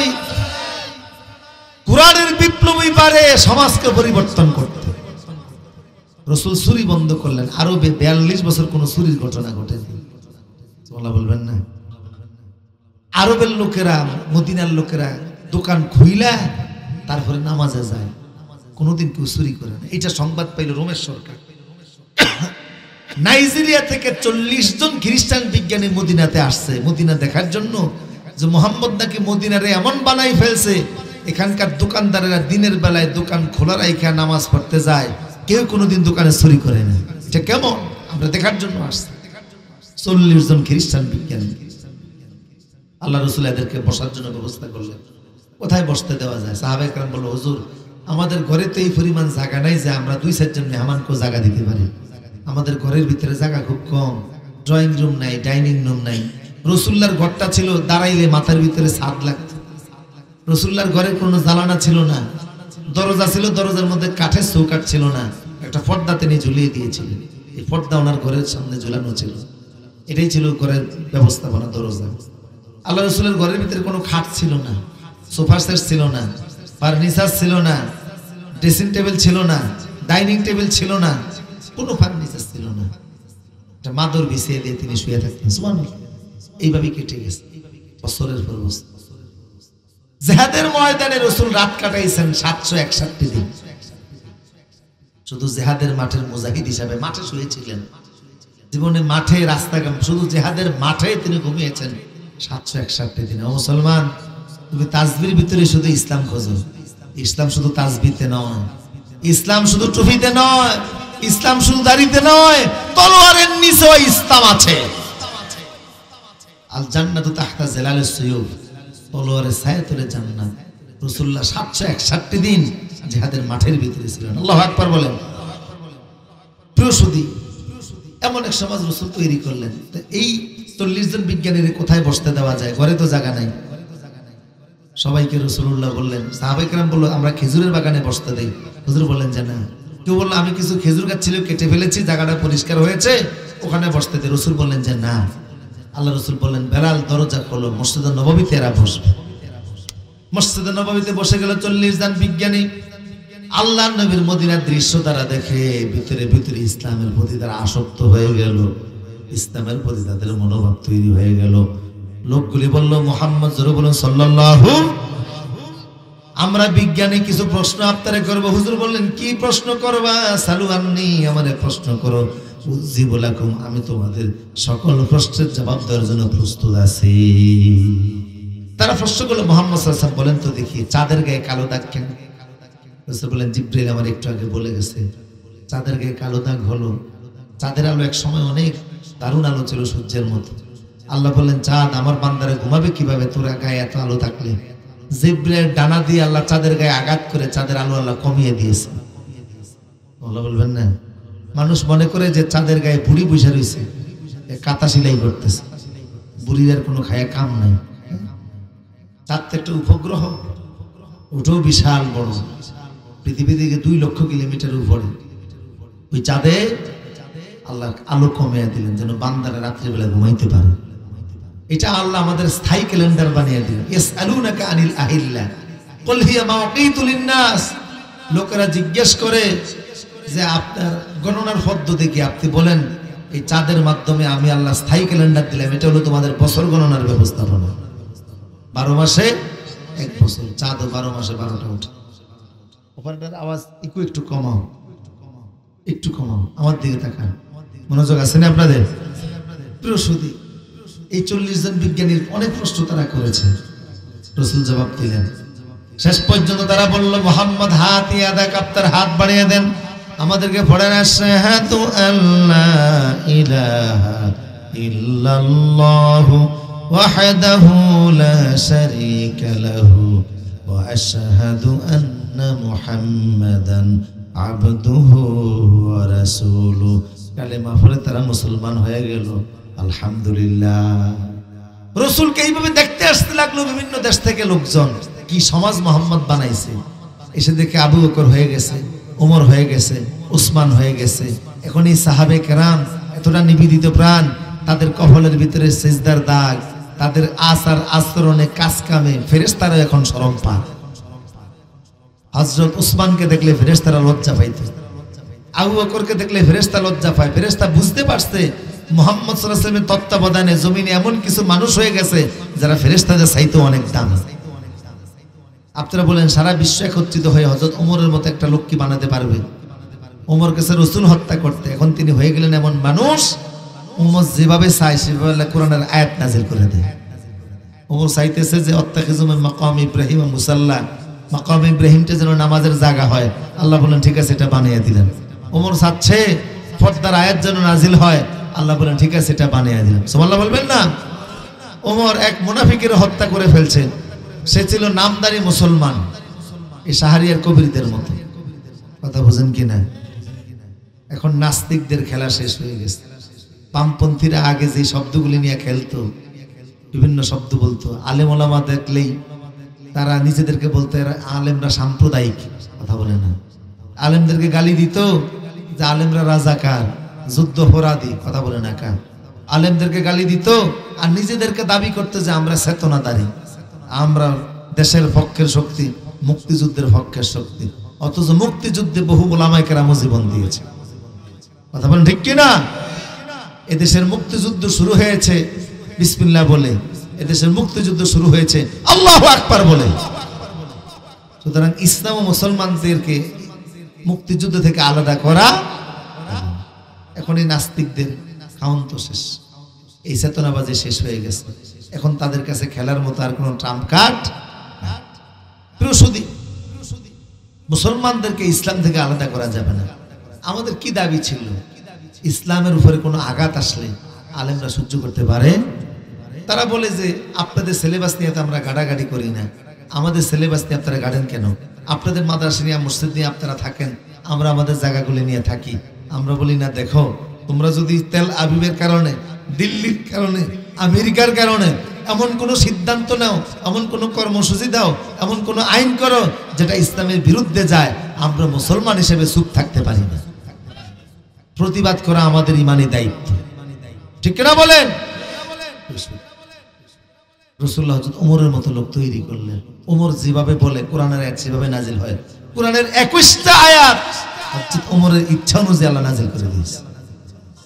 শুধু কে তাই রাসূল বলতেন, ওমর আল্লাহর রহমতের ছায়া, আমার উপরে যদি কোন নবী হতো আল্লাহ ওমরকে দিয়ে দিত। সুবহানাল্লাহ।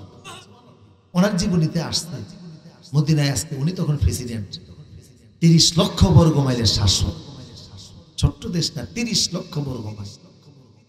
হযরত ওমর 24 ঘন্টার ভিতরে 1 ঘন্টা তিনি ঘুমাতেন, আর 23 ঘন্টা ইবাদত এবং খেলাফতের কাজ করতেন। রাতে কোনোদিন ঘুমাতেন না, কোনোদিনও না। রাতে ঘুমাতেন না, দিনের বেলায় জোহরের পরে 1 ঘন্টা ঘুমাতেন কাইলুলার সময়। রাত্রিবেলা তিনি ঘুরতেন। আজকে মদিনায় হালকা বৃষ্টি হয়েছে, বৃষ্টির একটু আমেজ পাইয়া মদিনার মুসলমানরা ঘুম দিছে। ওমর বের হলেন মদিনা থেকে, দূরে হাঁটতেছেন 3 কিলোমিটার চলে গেলেন। মদিনা থেকে একটু দূরে দেখেন এক ঘরের ভিতরে মিটি মিটি আলো জ্বলতেছে। কিন্তু এত রাতে এরা কারা, এখানে আলো জ্বলতেছে? কাছাকাছি যাওয়ার পরে দেখলেন কিছু বাচ্চাদের আর্তনাদ শোনা যাচ্ছে। কান্না এবং আর্তনাদ দুই জিনিস। কান্না শুনলে অন্তরে ব্যথা সৃষ্টি হয় না, আর্তনাদ শুনলে হৃদয়ে ব্যথা সৃষ্টি হয়। এখন যেমন ফিলিস্তিনি মুসলমানদের আর্তনাদ শুনলে অন্তরে ব্যথা সৃষ্টি হয়, ঠিক কিনা বলেন? বাড়ি নাই, ঘর নাই, থাকার কোনো জায়গা নাই, শিশু বাচ্চা, হাজার হাজার বাচ্চা, তার বাবা নাই, তার মা নাই, সে কোথায় যাবে নিজেও যাবে না। রাস্তার ভিতরে জায়গায় জায়গায় লাশ পড়ে আছে, দাফনের মতো মানুষ নেই। 1 কেজি শসার দাম 30,000 টাকা, 1 আলি ডিমের দাম 18,000 টাকা, তাও নাই, টাকাও নাই, খাদ্যে পানিয়ে এত কষ্ট পাচ্ছে তারা। কিন্তু আজ পর্যন্ত, অথচ কারাই কাজগুলি করতেছে? ইহুদিরা। পৃথিবীর মোট জনসংখ্যার 500 জনে একজন হলো ইহুদি। 500 জন মানুষ মিলেও একজন ইহুদিকে আমরা সাইজ করতে পারতেছি না। এই জন্য আমাদের উপর করুণা কেন, আরো মুসিবত আসতেছে। ইমানদারের মতো ইমানদার হলে বদরের 313 জনই যথেষ্ট। দিন প্রতিষ্ঠার জন্য হাজার হাজার মানুষের দরকার হয় না, কিছু মুসলমানের চেতনাটাই যথেষ্ট, ঠিক কিনা বলেন? ওমর শুনলেন কিছু বাচ্চাদের আর্তনাদ, বাচ্চাগুলি কাঁদতেছে। কাছে গিয়ে জিজ্ঞেস করলেন, ঘরে কে? রমণী কণ্ঠের একজন মহিলা বলল, আমি। এই বাচ্চাগুলি কাঁদে কেন? মহিলা বলল, আপনি কে? ওমর বললেন, আমি মুসাফির। নিজে যে রাষ্ট্র সরকার এটা তিনি পরিচয় দিলেন না, বললেন আমি মুসাফির। মহিলা বলল, মুসাফির, যেদিক থেকে এসেছো সেদিকে চলে যাও, আমার হৃদয়ের ব্যথা তুমি আর বাড়ায়ও না। আমার ব্যথা আমার ভিতরেই থাকুক, তোমার পথে তুমি যাও। মুসাফির বেশি ওমর বললেন, মারে তুমি তোমার কষ্টের কথাটা আমাকে একটু বলো, হয়তোবা আমি তোমার কোনো উপকার করতে পারি, আমার দ্বারা অন্তত তোমার কোনো ক্ষতি হবে না। মহিলা বলল, বলে কি হবে মুসাফির? শোনো, আমি একজন বিধবা নারী, আমার স্বামী নাই, আমার 3টে এতিম বাচ্চা। এই বাচ্চাদেরকে নিয়ে খাদ্য খাবারে আমি এখানে অনেক কষ্টে আছি। 3 দিন হয়ে গেল আমার চুলার ভিতরে আগুন জ্বলে না, বাচ্চাগুলি না খেয়ে আছে। সন্ধ্যার সময় কাঁদতে কাঁদতে একটা বাচ্চা অজ্ঞান হয়ে পড়ে গেছে খিদার যন্ত্রণায়। আমার একটা বাচ্চা যদি খানার অভাবে না খেয়ে মরে, কিয়ামতে ওমরের গলায় গামছা লাগিয়ে আল্লাহর দরবারে মামলা দায়ের করব। হযরত ওমর কেঁপে উঠলেন, বলতেছে কারে কারে বলতেছে? হযরত ওমর কেঁপে উঠলেন, পায়ের তলার মাটি যেন খসে যাচ্ছে। ওমর বললেন, মারে তুমি যে এখানে না খেয়ে আসো। ওমর তো জানে না, হয়তোবা ওমর জানে, পরিচয় দিচ্ছেন না এখন। ওমর জানে না, কারণ ওমর তো গায়েব জানে না। তুমি যে খাদ্যের অভাবে বাচ্চাদেরকে নিয়ে এখানে পড়ে আসো, ওমরের কাছে একটু গেলেই তো হতো, একটু বললেই তো হতো, একটু লোক পাঠাইলেই তো হতো, ওমর তোমার জন্য চাল ডালের ব্যবস্থা করে দিত। মহিলা বলল, মুসাফির তুমি কে আমি জানি না, তবে তোমার মনে হয় শরীয়তের জ্ঞান নাই, কোরআন হাদিস তুমি পড়ো না। তুমি কি জানো না, আল্লাহ রাসূল বলেছেন যারা মেম্বার হবে, চেয়ারম্যান হবে, এমপি হবে, মন্ত্রী হবে, তাদের উপর ফরজ জনগণের ঘরে ঘরে গিয়া কে খেয়ে আছে কে না খেয়ে আছে সেই খোঁজ খবর নেওয়া। রাসূল জনগণকে বলেন নাই তোমরা তোমাদের খিদার কথা গিয়ে সরকারকে বলবে, সরকারের লোকজনকে বলবে, বরং সরকার এসে তোমাদের পেটের খোঁজ খবর নেবে। আল্লাহু আকবার। বুঝতেছেন আপনার কথা? যেই দায়িত্ব রাসূল আমাকে দেন নাই, সেই কারণে তুমি আমারে বচ্চনা দিতে পারো না। আমাকে তো রাসূলের দায়িত্ব দেন নাই জনগণ হিসাবে, আমি গিয়ে ওমরকে বলবো। ওমরের উপর ফরজ আমার পেটের খোঁজ খবর নেওয়া, কারণ সে তো দেশের প্রধান। হযরত ওমর আর কথা বাড়ালেন না, দেখলেন মহিলা শরীয়তের জ্ঞানও, আর কথা বাড়ালেন না। ওমর বললেন, মারে ঠিক আছে আমি যাচ্ছি, তবে দেখলাম তুমি চুলার ভিতরে আগুন জ্বালতেছো, চুলার ভিতরে আগুন জ্বাইলা পাত্র একটা দিয়ে কি যেন রান্না করতেছো, ওটার ভিতরে কি কোনো খাবার নাই? মহিলা বলল, না কোনো খাবার নাই। আমি বাচ্চাদেরকে সান্ত্বনা দেওয়ার জন্য পাত্রের ভিতরে পানি নিয়ে ভিতরে কয়েকটা পাথর দিয়া আগুন জ্বালায়া ওদেরকে সান্ত্বনা দিয়া বলতেছে ঘুমিয়ে পড়ো, খাবার রান্না হলে পরে আমি তোমাদেরকে খাওয়াবো। আসলে কোনো খাবার নাই, পানি আর পাথর জাল দিচ্ছি, কোন রকম সান্ত্বনা দিয়ে ওদেরকে একটু কৌশলে ঘুম পাড়ায়া রাত্রিটা কাটানোর ব্যবস্থা করতেছিলাম। ওমর বললেন, বাচ্চাদের সাথে প্রতারণা করা তোমার ঠিক হয় নাই। মহিলা বলল, আমার জায়গায় তুমি থাকলে তুমি বুঝতা। ওমর আর কথা বললেন না, চলে গেলেন মসজিদ নববীর সামনে, বাইতুল মালের দরজার সামনে গিয়ে আসার খেয়ে পড়ে গেলেন। উজির আব্দুস সালাম দৌড়ে আসলো, আমিরুল মুমিনিন কি হয়েছে? ওমর বললেন, ঘরের দরজাটা খোলো, আমি ভিতরে প্রবেশ করব।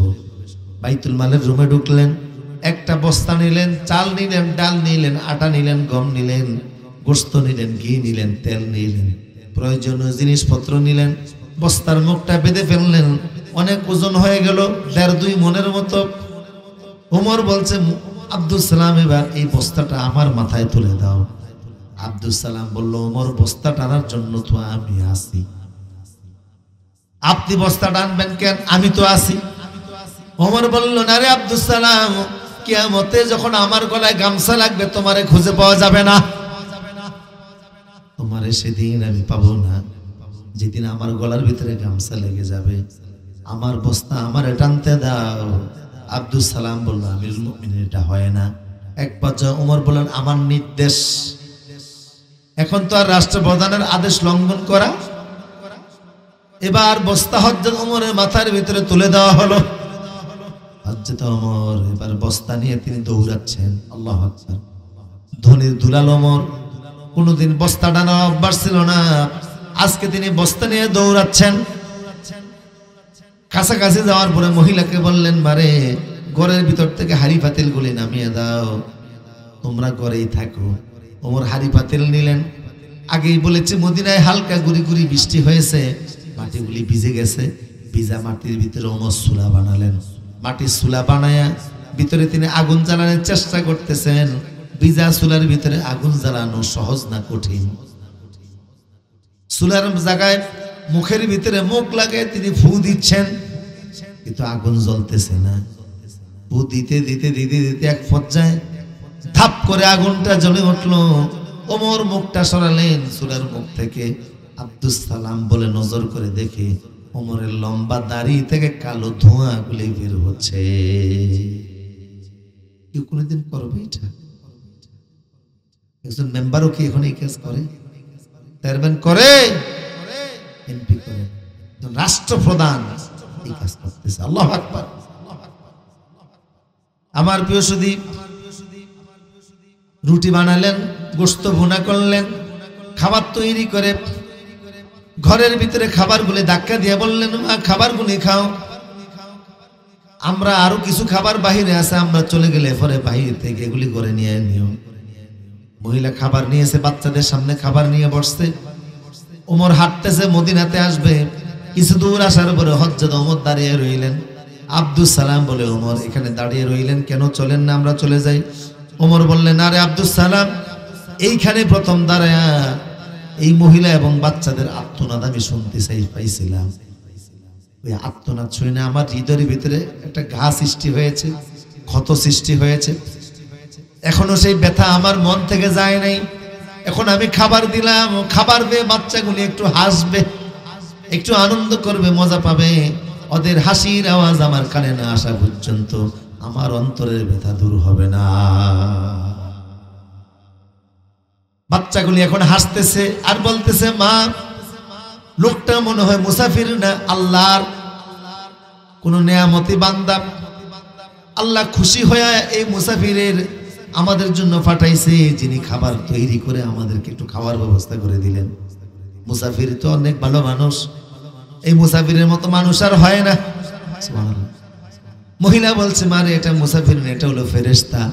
তোদের মতো শিশু বাচ্চার কান্নার আওয়াজ শুনে ফেরেশতারে আল্লাহ মুসাফির বানায়া তোদের ঘরের সামনে বসায়া খাবার তৈরি করে তোদের মুখ পর্যন্ত পৌঁছে দিয়েছে। হযরত ওমর এই কথাগুলি শুনলেন, বললেন, আব্দুস সালাম, বাচ্চাগুলি হাসতেছে, এখন কিছুটা হলো আমার হৃদয়ের ব্যথা দূর হয়েছে, চলো মসজিদে নববীতে যাই। যাওয়ার সাথে সাথে আজান দিয়ে দিল, ফজরের আজান। হযরত ওমর নিজে ইমামতি করলেন, সব রাষ্ট্রপ্রধান নামাজের ইমামতি করলেন। সুবহানাল্লাহ বলবেন না? এটা ইসলামের সৌন্দর্য। আলহামদুলিল্লাহ, যে রাষ্ট্রপ্রধান ইমামতি করবে তার পিছনে যারা থাকবে সেই সহকারে অন্তত কেউ চুরি করার সাহস করবে, ঠিক না বলেন? হযরত ওমর নামাজে সালাম ফিরিয়ে বলেন, মুসল্লিরা কেউ যাবেন না, বড় মানের অপরাধীর বিচার আজকে হবে, বিচারটা দেখে আপনারা যাবেন, কেউ যাবেন না। সবার ভিতরে তো গরম হয়ে গেছে, পালপিটেশন অনেক গরম, যে ওমর বিচার করবে, না জানি আজকে কার করদান যায়। ওমর তো হকের ব্যাপারে এতটাই কঠোর, কাউরে তিনি ছাড় দেন না। কার বিচার হয়, কার কল্লা যায়, কার জীবন যায় আল্লাহ ভালো জানে। ওমর বললেন, মুসল্লিরা শোনেন, কোতোয়ালকে পাঠান। কোতোয়ালকে বললেন, শহরের কোতোয়াল, মদিনার দক্ষিণে অমুক জায়গায় গেলে 3 কিলোমিটার দূরে একটা মহিলা কয়েকটা বাচ্চা সহকারে পাবা। মহিলাকে এখনই গ্রেপ্তার করে মসজিদে নিয়ে আসো, আসতে না চাইলে জোর করে আনবা। চলে গেল কোতোয়াল। ঘরের ভিতরে গিয়া দেখে একজন মহিলা 3টা বাচ্চা আছে। সালাম দিয়ে বললেন, আমিরুল মুমিনিন ওমর আপনাদেরকে মসজিদে নববীতে যাওয়ার জন্য আদেশ করেছেন। মহিলা বলল, না আমি যাব কেন, কি অন্যায় আমি করেছি, কি দোষ আমি করেছি? কোতোয়াল বলল, দোষ আর অন্যায় বুঝি না, রাষ্ট্রপ্রধান যাওয়ার জন্য বলছে। মহিলা কান্না শুরু করে দিল, বাচ্চারাও কাঁদছে। রাতের বেলা একজন মুসাফির এসেছে, না জানি কি থেকে কি বলে ফেলেছি। এখন সে মুসাফির না আমার জীবন নেয়, না বাচ্চাদের জীবন নেয়, আমি তো জানি না। বুঝেন কি না? মুসাফিরটাকে উল্টা পাল্টা কথা বলে ফেলেছি, গলায় গামছা লাগানোর কথা বলছি, মনে আছে না আপনার? মহিলা বলল, আমি যাবো। কোতোয়াল বলছেন, না গেলে জোর করে নেওয়ার নির্দেশ আছে। মহিলা আসতেছে, এখন বাধ্য হয়ে গেছে। বাচ্চারা মায়ের সাথে হাঁটতেছে আর কান্না করতেছে, মার আসল ধরে হাঁটতেছে আর কান্না করতেছে। মসজিদে নববী পর্যন্ত চলে এসেছে। মসজিদের বাহিরে দাঁড়িয়ে মহিলা, কোতোয়াল বললেন, ভিতরে প্রবেশ করুন। যে মহিলা সিঁড়ি অতিক্রম করে সামনে নজর দিছে, মিম্বারে দেখে একজন লোক পাগড়ি মাথায় দিয়ে বসা। নজর দিয়ে তার মনে হয়েছে যে রাতের জ্যোৎস্নার আলোতে যে মুসাফিরকে ঘরের সামনে দেখা গিয়েছিল, মিম্বারে এখন সেই লোকটাই বসা। মহিলার আর বুঝতে বাকি রইল না, রাতের মুসাফিরই রাষ্ট্রপ্রধান ওমর। এখন উল্টা পাল্টা কথা তো বলে ফেলেছে, ভাই আমার জীবন যাবে না ওই বাচ্চাদের জীবন যাবে। মহিলার কান্নার রোল বেড়ে গেল। ওমর অভয় দিলেন, কাঁদবেন না, সামনে আসেন। বাচ্চাগুলি মার আঁচল ধরে কাঁদতেছে। ওমর বললেন, আসো, সামনে আসো। মসজিদের মুসল্লিদেরকে বলেন, দুই পাশে সরে যান, মাঝখান দিয়ে রাস্তা দেন। দুই পাশ দিয়ে সরে গেল, মাঝখান দিয়ে রাস্তা দেয়া মহিলা হযরত ওমর পর্যন্ত যাচ্ছে। যেই না মিম্বারের কাছে চলে গেল, ওমর বললেন, দাঁড়ান। নিজের পাগড়িটা ওমর খুললেন, মাথার পাগড়ি খুলে অর্ধেকটা পাগড়ি ওমর গলার ভিতরে পেঁচাইলেন, আর অর্ধেকটা পাগড়ি মহিলার হাতের দিকে